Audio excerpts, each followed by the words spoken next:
Okay, let's get started. Happy Monday, I guess. This is lecture for February 14th.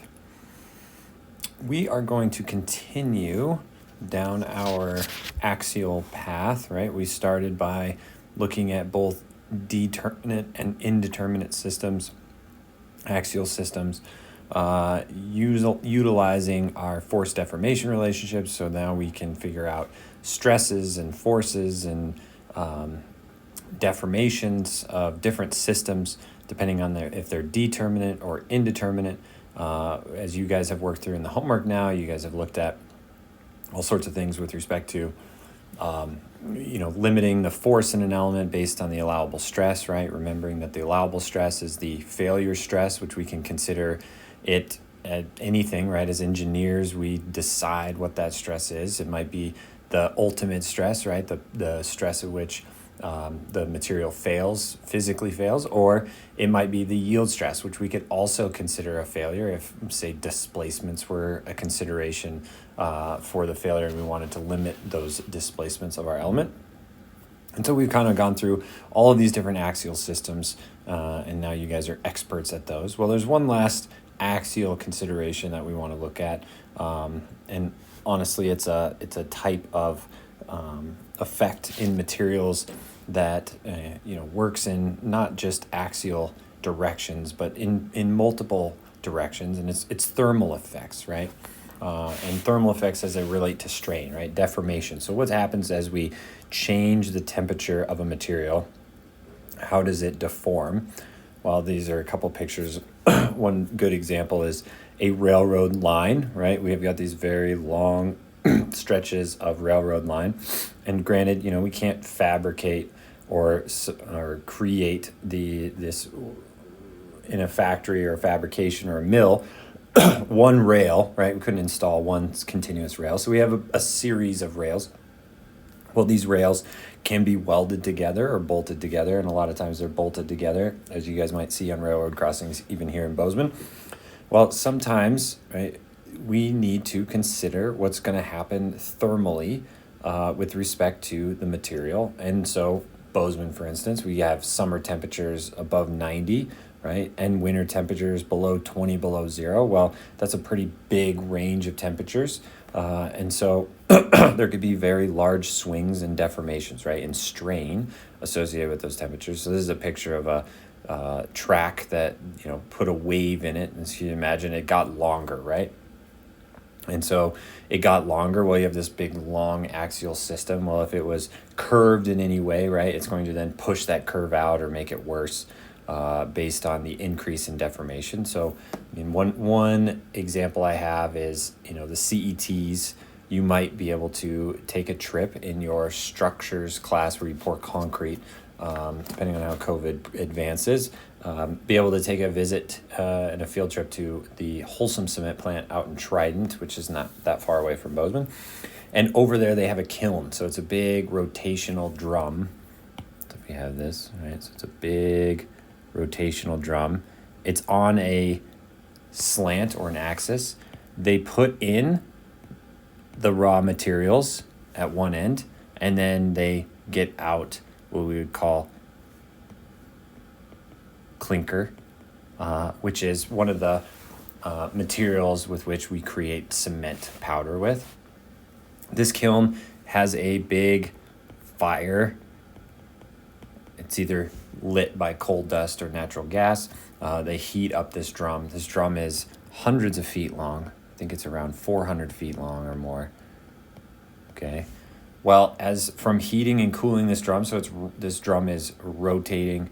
They're putting in material continuously. They're getting material out continuously. As it's rotating, it's mixing and heating up the limestone is the prime ingredient in cement.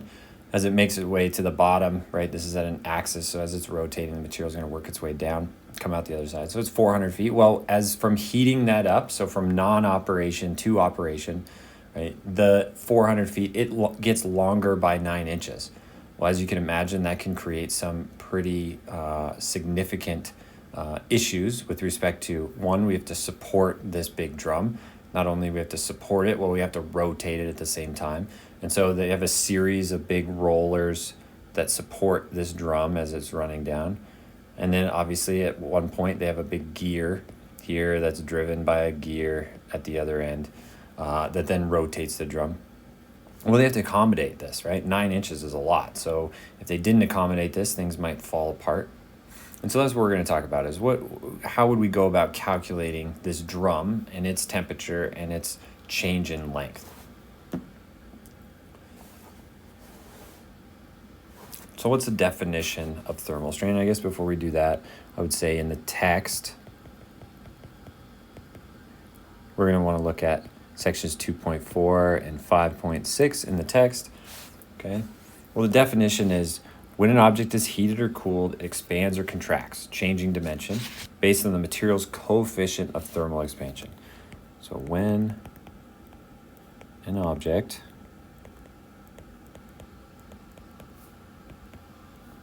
is heated or cooled, it expands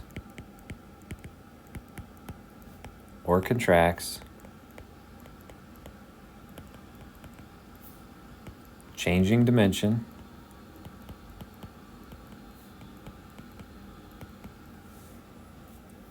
and that is all based on the material's coefficient of thermal expansion.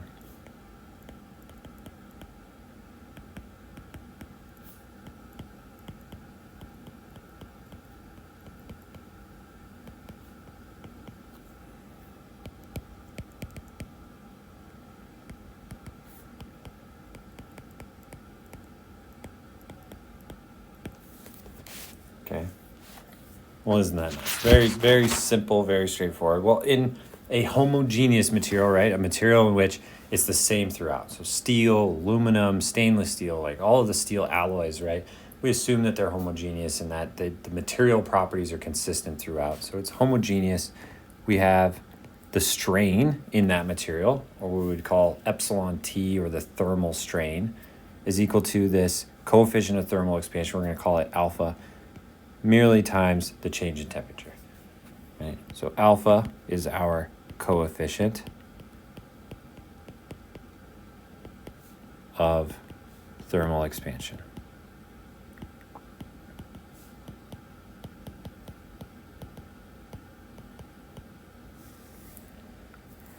What are the units? Well, we have strain, right? Our output is strain. So if we were having alpha, multiply a change in temperature, and we want to get strain out of it, right? A unitless. It might be inches per inch per degree Fahrenheit, right? Imperial. Or meters per meter, or maybe it's millimeters per millimeter per degree centigrade, right? That would be SI. So we get these coefficients of thermal expansion. And these coefficients have been predetermined, right? When you create an alloy of steel, a certain mixture of carbon and other steel alloys, they will do material testing and make a measurement, right? If it changed 1 degree, take a material of a very precisely known dimension, they change the temperature of that material and then remeasure it precisely, and they can tell, right, or determine what the coefficient of thermal expansion is, right? Delta T is just that. It's the change in temperature. Okay. One big thing about strain, right? Up here at the very top when we're looking at our equation, right? I did not mention anything about direction, right? So thermal strain occurs in all directions.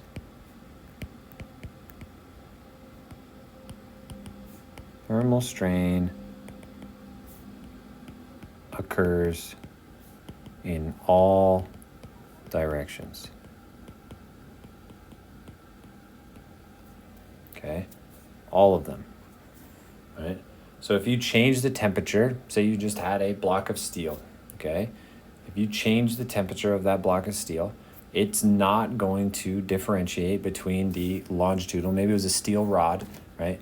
It's not going to differentiate between the longitudinal direction or the perpendicular direction. If you raise that steel 1 degree, it's going to expand in all directions, right? Perpendicular to the longitudinal axis and along the longitudinal axis, right? Well, to date,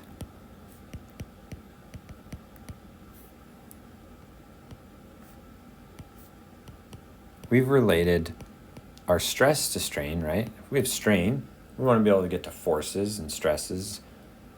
So we've related stress to strain via, right, our Hooke's law behavior that we found when we were going through material properties, right? We have this stress-strain diagram, something like this, right? Strain on the x-axis, stress on the y-axis. This material might go up, might yield, right? Have some plateau to it. Well, if we are in that linear elastic portion, right? The linear portion of that stress-strain diagram, then the rise over run is our modulus elasticity in our case, right? Rise would be the stress, strain would be the run. Or we could say our strain is our stress over the modulus elasticity, right? Well, that allows us now to relate what's going on in the material, right, with respect to its strain.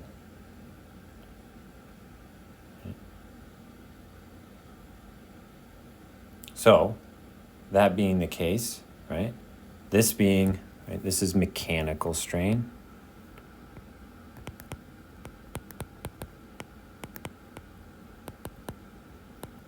Right, this doesn't have anything to do with thermal strain, but to date, we've only related stress to strain in that way. So, total member deformation. Well, if we had a member, we might call its total deformation, right? Epsilon total. Well, that's going to be our structural strain or our mechanical strain plus some sort of thermal strain, right? Well, using Hooke's law, right? And then using the fact that we have this thermal strain equation, we can then just plug everything in. We're going to say now we've got stress over modulus elasticity plus alpha times the change in temperature.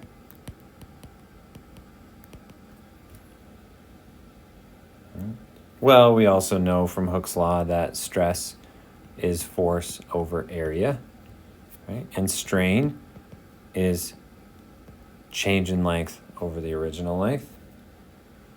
Well, based on that, we again can then relate deformation, right, to our strains. So if we take this strain relationship, we're going to plug it in over here, right? Our total strain. We know the total strain in our member is going to be the change in length of our member over the original length of our member. Well, that's going to be a function of the mechanical strain, right, or stress strain, and our strain due to thermal changes. Well, if we plug that in and we rearranged it and we plugged this into there, we're going to then rearrange this equation and we're going to say, well, our total deformation, right, or total change in length, is going to be FL over AE, right? We can just get the same force deformation relationship we got. Well, now we have to change it a little bit and incorporate this thermal strain. Well, we know that thermal strain times the length, right, given this equation here, right, is going to give us the total deformation due to thermal behavior. So if we wrote this out, we could say deformation equals length times strain from loading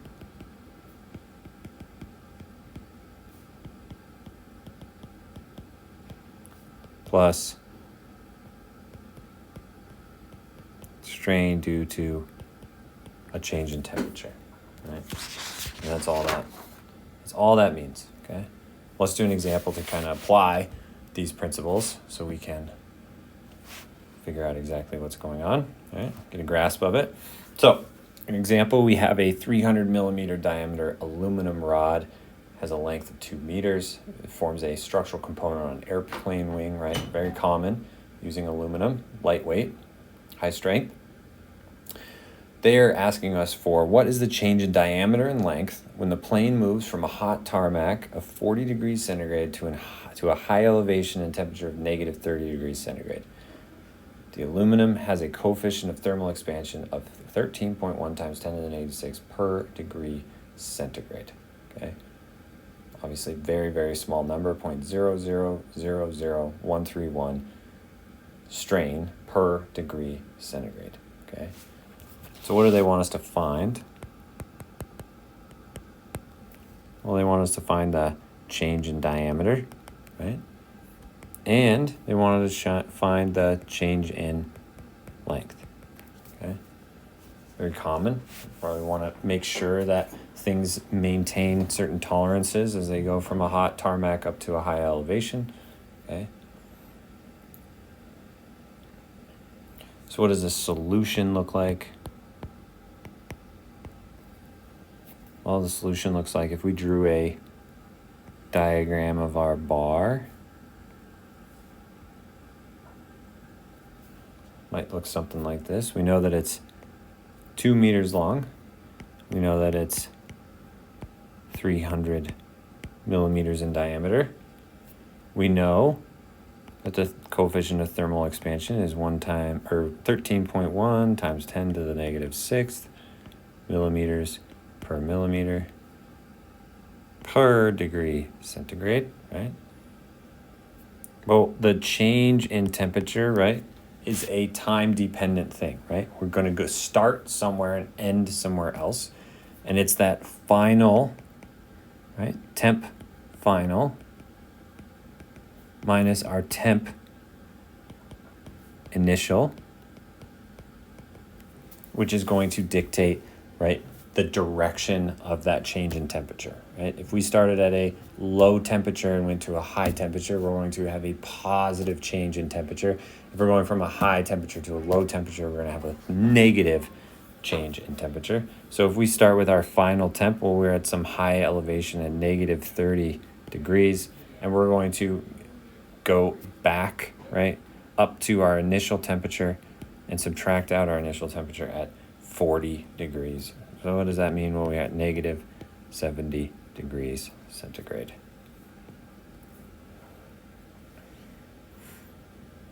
Well, knowing our coefficient of thermal expansion and our change in temperature, we get this thermal strain equation, alpha delta T, or in our case, 13.1 times 10 to the negative 6th times negative 70 degrees centigrade. What does that give us? Well, that gives us the thermal strain is negative 0.00092 millimeters per millimeter, or, not that I'd like to, but if we wanted to denote that in a different strain denomination, we could call it microstrain, right? And multiply our 0.00092 times 10 to the 6th, and that gives us 92. Oh, that's not right. 920 microstrain, okay? So this is something that, helps to alleviate having to draw or write out decimal points. Okay, when you're running calculations, you always want to use this format of strain, right? The actual dimension of strain, and not have to worry about the microstrain. It's just a way of presenting the information. Well, we have thermal strain, okay? Right. Well, we also have our mechanical strain, right? Our strain due to forces and stresses. We know that that is the change in length over the original length, or, right, the change in length equals the strain times the original length, okay? What does that mean? Well, we want the change in diameter or the change in length. Well, if we look at the diameter, the change in the diameter is going to be the thermal strain times the original diameter, right? That's the original dimension, original length, okay? There's no mechanical. They never said anything about forces in this member.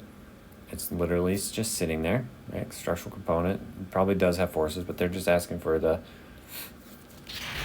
change in diameter and change in length, okay, based on the change in temperature.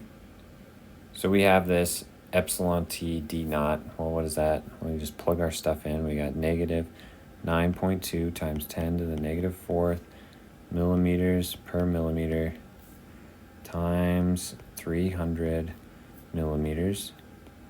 Right, that's the diameter. We get a change in diameter equal to negative 0.27 millimeters. Right. So this airplane taking off from, I don't know, Los Angeles and flying to, I don't know, Fairbanks or Anchorage or some higher altitude, and it goes and it gets a lot colder out. Okay, that member, which started at some reference diameter in Los Angeles, when it lands in Alaska, it's going to be shorter by 0.27 millimeters. Right? So it's going to be narrower. If we look at the length now, right, the change in length from our strain equation, right, is going to be the thermal strain times the original length. Well, that's negative 9.2 times 10 to the negative fourth. We know the units on that. And this thing is 2,000 meters, or sorry, millimeters, 2 meters, 2,000 millimeters long. So our change in length of our rod is equal to negative 1.83 millimeters. Okay. So just like that, right? And as we expected, it's got colder, right? Colder temperatures, a negative change in temperature creates a negative strain. Well, a negative strain is contraction, right? Getting smaller, shortening. So both our diameter and our length of this steel rod, or this aluminum rod, got shorter. Okay. Example 5.42. In this case, we have a HDPE, right? High density polyethylene. It has a adjustable elasticity of 128 KSI. An alpha they give us, okay, 88 times 10 to the negative sixth. We have a mu, right? Well, probably going to need mu out of this somewhere, obviously. And this bar is positioned between two rigid supports, okay? So A and B are fixed, okay? This high-density polyethylene bar has a gap, though, right? It doesn't extend completely between A and B. So they give us that the bar is square in dimensions, okay, 2.5 inches square. Call this 2.5 inches. And the length is 48 inches long. All right, this is that original length, L. They say at room temperature, right, a gap 0.25 inches or 1/4 of an inch exists between the block and the rigid support of B. Okay, then they say, well, if the temperature were to increase, okay, by 120 degrees, they're asking us the minimum temperature at which the gap closes to 0, the normal stress in the bar after it goes to 120 degrees, and the longitudinal strain in the bar at 120 degrees, and the transverse, right, the lateral strain in the bar when it reaches 120 degrees. Well, let's look at part A1. Right? No external forces applied to this bar at this point, right? It's just sitting there, okay? There would be a reaction, obviously. We have some sort of self-weight, reaction Y here, okay? But right now we're looking at the behavior along the length. So at A1, our force, or our deformation equation, as we derived before, right, is FL over AE plus alpha delta T times L. Well, our force is 0. Well, if our force is 0, then our deformation due to internally applied forces is 0. We could also say that, right, delta equals now alpha delta T times L. Right? Well, they say the minimum temperature change at which the gap closes to 0. Well, if we want the gap to close to 0, we're going to know what the deformation is, right? That's our 0.25 inches. We know our coefficient of thermal expansion.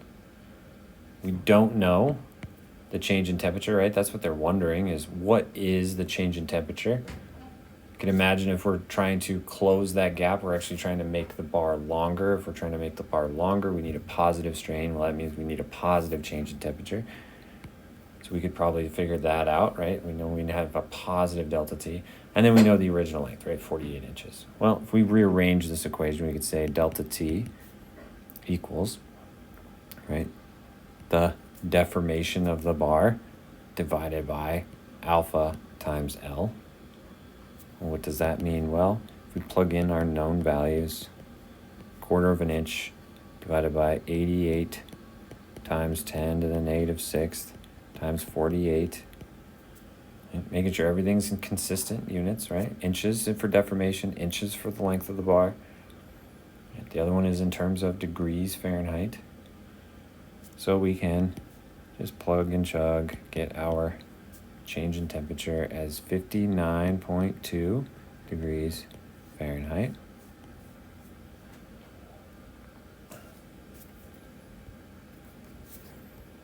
That is our change in temperature required to make the bar touch the other end, right?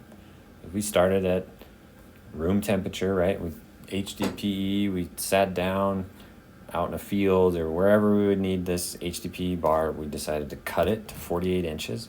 We attached it at one end to a fixed support, created a gap, and then walked away. Well, if we walked away and from that given point, right, where we established 48 inches, right, that would be set as temperature 0 or the start. And if we increase the temperature of 100 to 59.2 degrees above 0, we would close that gap, right? So if we cut this HDPE bar in winter at 0 degrees outside, and we created this setup, and then it got to 59.2 degrees, a couple months later or whatever, spring came, that HDPE pipe would be touching the other support, which is pretty cool. Okay. A2. Okay. What is A2? Well, they wanted, what is the normal stress in the bar? Well, we know that the deformation equals force, length, area, modulus, plus alpha delta T L, right?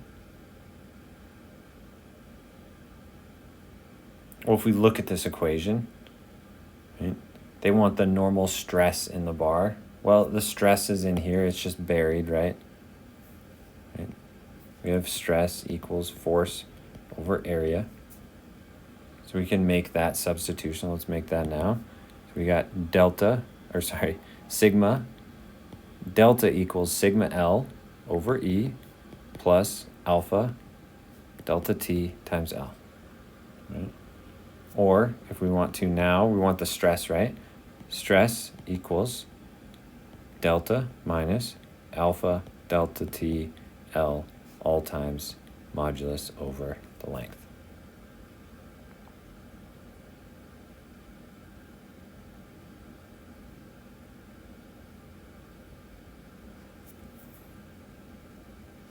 Well, what do we know out of this equation?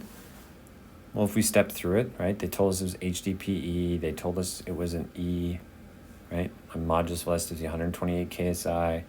We have our original length, right? So there's both of those. We have our change in temperature. We have our coefficient of thermal expansion, right? Delta, well, we're only allowing this material to move to 1/4 of an inch, right? That is our delta. All said and done, once we have the stress in this material, right, we're going to have a deformation of 1/4 of an inch. Right? So let's plug all that stuff in. We're going to say we have stress equal to 0.25 inches minus 88 times 10 to the negative 6th. So it's inches per inch per degree Fahrenheit. We've got 120 degrees Fahrenheit. We've got 48 inches. Now we've got 128. I'm going to do 1,000 PSI. Why do I do that? Well, I want my answer in PSI. And we have 48 inches.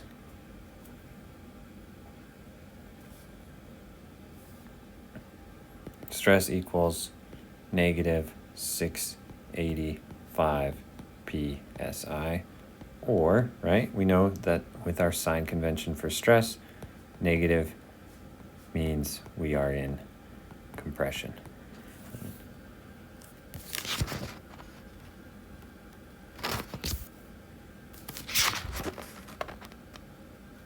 So I think this equation here seems very simple, right? We're essentially just plugging and chugging. But, right, in reality, if we think about what's going on here, if we were to take our support at B away, say that we delete the support at B, right, we're going to have a system configuration, right, where we have this bar. And if we were to allow this bar to go through its change in temperature, right, it's going to elongate. And we know, based on the answer to problem 1, right, A1, that after we reach 59.2 degrees, this bar is going to extend beyond where that support B was, right? So if we just let it do that, if we got rid of point B and we let it extend, okay, then it's going to go beyond point B, right? And it would have no stress in it, right? Because there's no force within the bar, right? But what did we do? Well, we came in and we said, okay, there's a support at B, and that gap that we're allowing this bar to extend is 1/4 of an inch. So what does that mean? Well, that means that we essentially imposed that we're going to put a support in here, and that support is going to be pushing enough on the end of this bar to shorten it back to that 1/4 of an inch, so that the displacement that we're allowing in the bar is 1/4 of an inch, right? So what does that do? Well, that means that we essentially are imposing that there's going to be some force within this bar that allows for that, okay? So hopefully that helps out walking through that with respect to the homework too. Okay. So what are the other questions they ask? Well, B and C are asking for, well, what's the longitudinal strain in the bar? Well, longitudinal strain, if we look at part B, right? Strain, we know the pure definition of strain is the change in length over the original length, right? Well, if we put a support out there and we told it that it's not going to allow this thing to deform more than the 0.25 inches, right? It's just going to go to the support and stop. Well, we're going to have 0.25 inches, and we have the original length is 48. Well, that's just as 0.25 divided by 48, or 5.2 times 10 to the negative third inches per inch, right? Strain. Straightforward. Okay. Part C, the transverse or the lateral strain in the bar. Well, as you can imagine, right, this is where we're going to have to start looking at some of those Poisson's ratios, right, to figure out, well, how does this bar strain in the perpendicular distance versus the longitudinal distance? Okay, well, we have our thermal strain. We know that that acts in any direction, right? Any direction. So the thermal strain is going to be the same in the lateral, right, or transverse direction and longitudinal direction, right? But in the transverse direction, there is no restriction on size, right? So it's going to just continue to strain through its entire change in temperature. We know that change in temperature is 120 degrees, and we know our thermal expansion coefficient. We have 88 times 10 to the negative sixth times 120 degrees. We said we're going to raise the temperature by that. we get a thermal strain equal to 0.01056 inches per inch. Okay. Well, we know that our total strain is equal to the strain due to forces, right? Plus the thermal strain. Well, this strain due to our forces, right, in the lateral direction is really a function of the strain in the longitudinal direction, right? And if we remember our equation for Poisson's ratio, we have this equation where we have the lateral strain over the longitudinal strain. Negative of that equals mu, which is our Poisson's ratio. Right. Well, they told us, oops, got a little weird there. They told us that that was 0.4. Makes sense, right? We said rubber was 0.5. Well, if we rearrange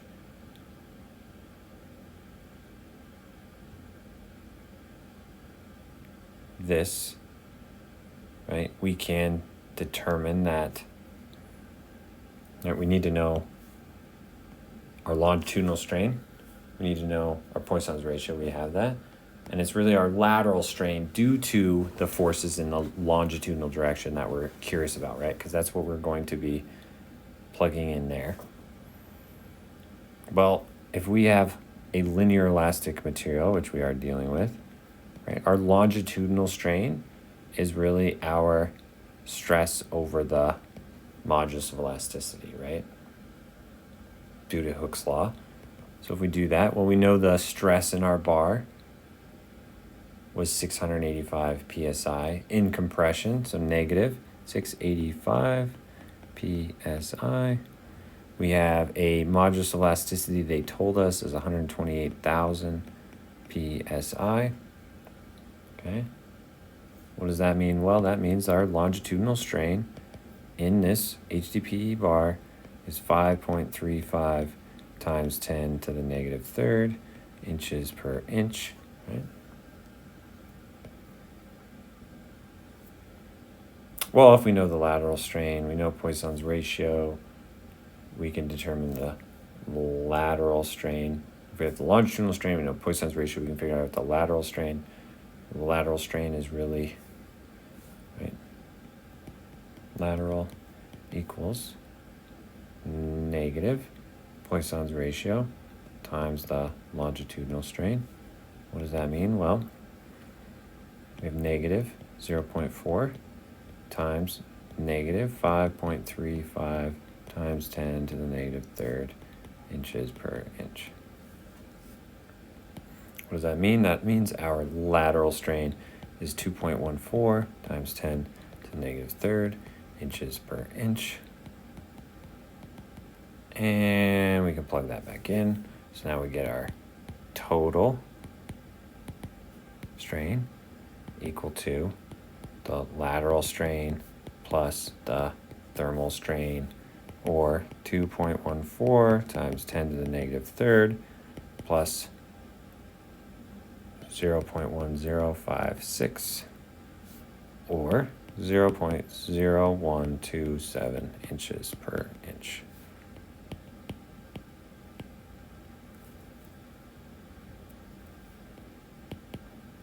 Total strain. Okay.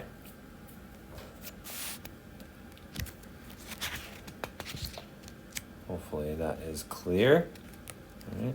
Just a manipulation of the known equations that we have established for the stress, the strain, the relationship between stress and strain, right? Poisson's rate, or not Poisson's ratio, Hooke's law.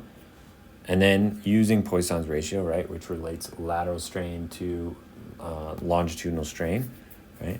All of which, those equations are in the appendix, right? The list of equations that are also posted on D2L. Okay, so as I said, those are very useful. If I was doing homework, I would have that cheat sheet, right? I would be printing those pages off, setting them alongside me, and making sure, like, when I have a question, right, when I have a problem statement, and I think about all of the knowns and the unknowns, and looking at those equations and how I can manipulate those to get the answers. Okay.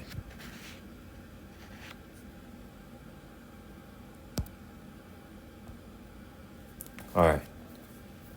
For your CETs, okay, if we had a concrete bridge and it spanned 50 meters, okay, and that concrete had a thermal expansion coefficient of 14 times 10 to the negative sixth, right?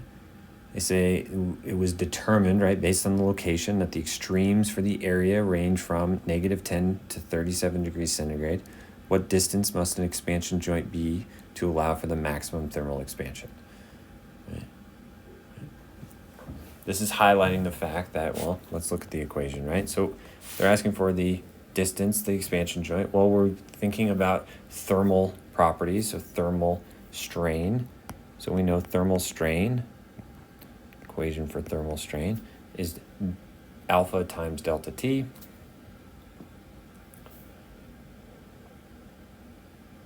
We know that strain, definition of strain, is always the change in length over the original length.